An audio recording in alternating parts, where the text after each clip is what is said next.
5 राज्यों में चुनाव है। इस बीच असम चुनाव को लेकर बड़ी खबर है कि असम में बिना सीएम उम्मीदवार के चुनाव लड़ेगी भारतीय जनता पार्टी। सूत्रों के हवाले से यह बड़ी खबर है कि बिना सीएम उम्मीदवार का नाम तय किए चुनावों में भारतीय जनता पार्टी जाएगी। ये इस वक्त की बड़ी खबर है। पश्चिम बंगाल को लेकर भी बीजेपी की रणनीति यही है कि वहां बिना किसी सीएम उम्मीदवार के चुनाव लड़ने जा रही है भारतीय जनता पार्टी। इसी तरीके से असम में भी बिना किसी सीएम फेज के चुनाव में जा रही है बीजेपी। इस बीच बड़ी खबर पश्चिम बंगाल से, जहां पर विधानसभा चुनाव के लिए टीएमसी अब से थोड़ी देर बाद अपने उम्मीदवारों के नाम का ऐलान करने वाली है। कालीघाट आवास से खुद मुख्यमंत्री ममता बनर्जी अपने उम्मीदवारों के नाम का ऐलान करेंगी। करीब दोपहर 1 बजे के आसपास बैठक शुरू होने वाली है। सभी 294 उम्मीदवारों का ऐलान इस बैठक के बाद कर दिया जाएगा। माना जा रहा है कि इस बार के विधानसभा चुनाव में ममता बनर्जी युवा और महिलाओं पर दांव खेलने की तैयारी में है। कई मौजूदा विधायकों और मंत्रियों का पत्ता साफ हो सकता है। वैसे टीएमसी के कई विधायक और मंत्री पहले ही बीजेपी में शामिल हो चुके हैं। ऐसे में नए चेहरों को चुनावी मैदान में आगे करना ममता बनर्जी के लिए एक मजबूरी भी है और सोची समझी सियासी रणनीति भी है कि 10 साल के एंटी इनकम्बेंसी को अगर हटाना है, अगर वहां से मतदाताओं का ध्यान नए मुद्दों पर लेकर जाना है, तो जरूरी है कि नए चेहरों के साथ चुनावी मैदान में जाए टीएमसी। 5 तस्वीरें आपके सामने हैं और इन 5 तस्वीरों के जरिए बंगाल चुनाव को लेकर रणनीति कैसे कसी जा रही है, अंतिम रूप कैसे दिया जा रहा है, उसे समझिए। किसको मिलेगा टिकट, ये तस्वीर अभी साफ नहीं है, लेकिन 1 बजे के बाद बैठक खत्म होने के बाद ममता बनर्जी खुद अपनी पार्टी के सभी उम्मीदवारों के नाम का ऐलान कर देंगी। टीएमसी के नए चेहरे होंगे, उन्हें टिकट पाने की उम्मीद है। बीजेपी भी आज लिस्ट जारी करने वाली है। करीब 60 उम्मीदवारों के नाम लगभग तय हैं।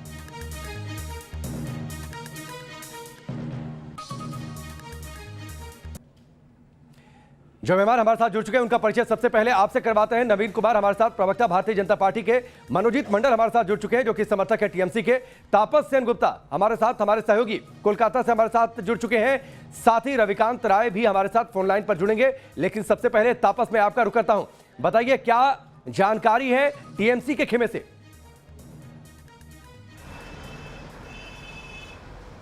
जी देखिए, जो टीएमसी के सूत्रों के हवाले से खबर मिल रही है कि लगभग जो लिस्ट है 294 उम्मीदवारों का, वो लगभग तय हो चुका है। हालांकि 1 बजे एक कोर कमेटी मीटिंग होनी है ममता बनर्जी के घर पे, उनके कालीघाट के आवास पर, और उसके बाद तकरीबन 2 से 2:30 बजे के बीच ममता बनर्जी प्रेस कॉन्फ्रेंस करके तमाम उम्मीदवारों का नाम सामने रखेंगी। लेकिन पूरी सबकी निगाहें ममता बनर्जी पर है, क्योंकि नंदीग्राम से वो चुनाव लड़ने जा रही है, ऐसी खबरें आ रही है तृणमूल के हवाले से। तो दूसरी ओर बीजेपी की तरफ से शुभेंदु अधिकारी का नाम लगभग तय है नंदीग्राम से। अब देखना होगा कि आईएसएफ की तरफ से, क्योंकि लेफ्ट कांग्रेस और आईएसएफ के अलायंस ने आईएसएफ को सीट छोड़ा है नंदीग्राम का, क्या अब्बास सिद्दीकी खुद जाकर वहां से चुनाव लड़ेंगे? अगर वो लड़ते हैं तो फिर मुसलमान वोट बैंक आधा हो सकता है, और अगर ऐसा होता है तो फिर कहीं ना कहीं ममता बनर्जी को परेशानी हो सकती है। इसके अलावा जो इस समय के मंत्री है, जैसे फिरहाद हाकिम, पार्थो चैटर्जी, शशि पांजा, इनको दोबारा टिकट्स दिए जाएंगे।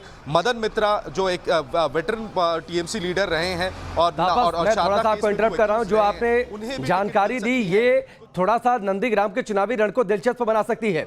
आपने बताया कि जो कांग्रेस लेफ्ट के बीच और आईएसएफ के बीच जो गठबंधन हुआ है, उसमें नंदीग्राम की सीट आईएसएफ के हिस्से जा रही है। मुमकिन है कि अब्बास सिद्दीकी वहां से चुनावी लड़ जाए। ऐसे में मुझे लगता है कि नंदीग्राम पर अलग से नजर रहेगी और बेहद दिलचस्प चुनावी रण हो जाएगा, क्योंकि ममता बनर्जी भी अगर वहां से चुनावी मैदान में होती हैं, बीजेपी की ओर से ये देखना होगा। उम्मीद है कि शायद शुभेंदु अधिकारी वहां से चुनावी मैदान में हो जाए। जी अभी देखिए, नंदीग्राम पश्चिम बंगाल के पूरे 294 विधानसभा केंद्र में से ऐसा एक स्टार कॉन्स्टिट्यूएंसी बन चुका है जिसकी चर्चा पूरे बंगाल राजनीति में इस समय की जा रही है। क्योंकि अगर आप पिछले बार की नतीजों को देखें तो तकरीबन 67% वोट शुभेंदु अधिकारी को वहां से मिला था, और इसे शुभेंदु अधिकारी का गढ़ माना जाता है। हालांकि तब वो तृणमूल कांग्रेस में थे, लेकिन अब देखने वाली बात होगी कि तृणमूल कांग्रेस ये उम्मीद जता रही है कि वहां नंदीग्राम का एक बड़ा इलाका ऐसा है जहां पर मुस्लिम वोट बैंक का काफी बोलबाला है। तो आईएसएफ को लेफ्ट कांग्रेस अलायंस ने नंदीग्राम का सीट छोड़ा है, तो अटकलें लगाई जा रही है कि नंदीग्राम में आईएसएफ की तरफ से कौन चुनाव। ठीक है, चलिए तापस, आपने दिलचस्प जानकारी दी। इंतजार रहेगा जब टीएमसी अपने नामों का ऐलान कर दे, ममता बनर्जी अपनी पार्टी के सभी प्रत्याशियों के नाम का ऐलान कर दें, तो उस पर बात करना और ज्यादा थोड़ा मुफीद हो जाएगा। लेकिन मनोजीत मंडल, ये तो नंदीग्राम में कहीं दाम उल्टा ना पड़ जाए। अगर अब्बास सिद्दीकी वहां से चुनावी मैदान में हो जाते हैं, मुस्लिम वोट बैंक बटेगा, ये जाहिर सी बात है, मुश्किलें हो सकती हैं ममता बनर्जी के लिए वहां से। सिद्दीकी, क्योंकि अब्बास सिद्दीकी को 15 दिन पहले कोई पहचानता था नहीं, आप किसके साथ किसका कंपैरिजन कर रहे हो आपको ही शायद पता नहीं है। देखिए भाई, ये बीजेपी वालों क्या इतना बड़ा सबसे विश्व की सबसे बड़े पॉलिटिकल पार्टी है, अभी तक उनके पास कोई कैंडिडेट नहीं है। देखिए वेट कर रहे हैं कब टीएमसी कैंडिडेट डिक्लेयर करेगा और बहुत सारा एमएलए सिटिंग एमएलए जिनको टिकट नहीं मिलने वाला है शायद उनको और फिर से वो सब कचरा को अपने घर में आप उन लोग बिठा लेंगे। जैसे एक हम कहते हैं ना rubbish, waiting for TMC is rubbish.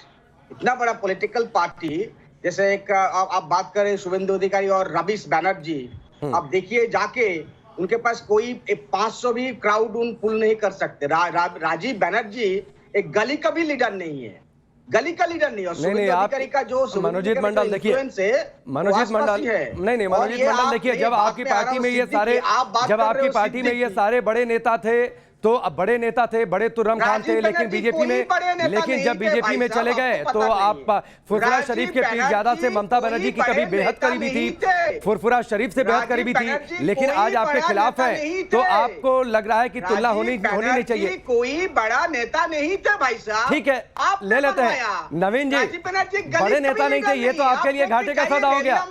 Manojit मंडल कह रहे हैं कि बड़े नेता थे नहीं, फिर आप लोगों ने अपनी पार्टी में क्यों ले लिया? नवीन जी वो घुस नहीं पा रहे खुद के पार्टी में, खुद के कॉन्स्टिट्यूएंसी में। आपको पता नहीं 500 भी उनके साथ 500 भी लोग नहीं है, क्योंकि देख के पता। ठीक है, जवाब ले लीजिए। मनोजीत सुनिए ना, आपका नाम नवीन नहीं है, सुनिए। अरे आप राकेश भाई आपने सही कहा, एंकर और दोनों मिला के टूटते हो तो क्या करें? खिसानी बिल्ली खंबा नोचे, आज उस स्थिति में है। ममता बनर्जी के पास आज पश्चिम बंगाल में नॉमिनेशन के लिए भी कार्यकर्ता उनको मिल नहीं रहे हैं, और जिनकी बदौलत वो चुनाव में जाना चाहती हैं वो निश्चित तौर पर वार्ड का चुनाव भी नहीं जीत सकते हैं। उनको कोई जानता नहीं है, घोटाले की सरकार है, माँ माटी मानुस और सबका इन्होंने अपमान ही किया है, तो इसलिए पश्चिम बंगाल की जनता ने इनको नकार दिया है।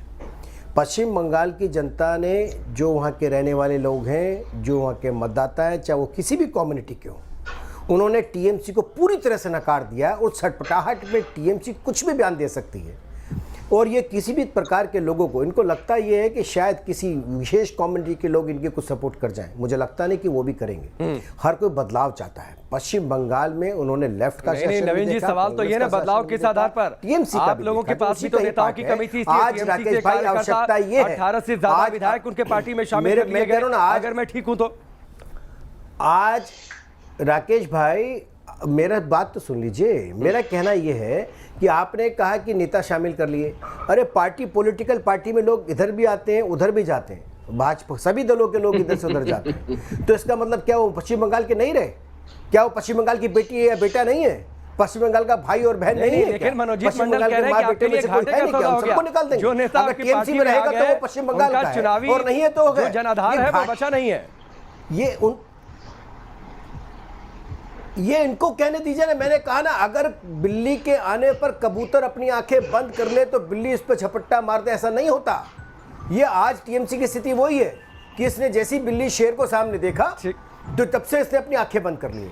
इसको लगता है कि एक बड़ी खबर है, मैं आता हूं आप लोगों के पास। एक बड़ी खबर है, न्यूज नेशन पर ममता बनर्जी के मंत्री फिरहाद हकीम ने बड़ा बयान दिया। उन्होंने कहा कि हमारे लिए हिंदू मुस्लिम अलग नहीं है, बंगाल में सभी मिलकर रहते हैं, पिछड़े वर्ग को ममता बनर्जी आगे बढ़ाना चाहती हैं। ये बात कही उन्होंने। पीरजादा का काम धार्मिक बातचीत करना है, पीरजादा को राजनीति नहीं करनी चाहिए, ये बात उन्होंने कही है। सुनिए जरा।